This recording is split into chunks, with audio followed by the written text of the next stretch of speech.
Hello, I'm Lydia and welcome back to my multi-part series, Let's Write a Musical.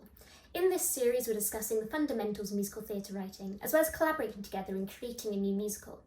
So far in this series we've explored choices we can make both musically and lyrically, in terms of strong structures, dramatic intentions, and who sings what, just to name a few elements.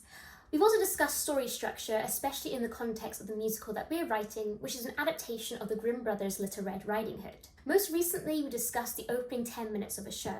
We've learned that they're fundamental in setting up our story and should encapsulate the majority of information needed to be expressed to the audience in order for them to understand what's going on and feel invested in wanting to see how the story reaches its conclusion.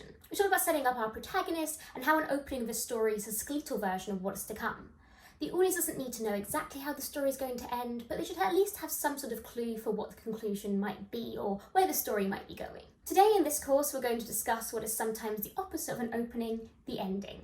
We're going to explore how endings help to reach a cathartic state, what an obligatory scene/final climax has to do with achieving this cathartic state, as well as how the story is wrapped up once the obligatory scene has taken place. We'll also be answering how words and music collaborate together to achieve these structural needs. But first, how do we get to the ending?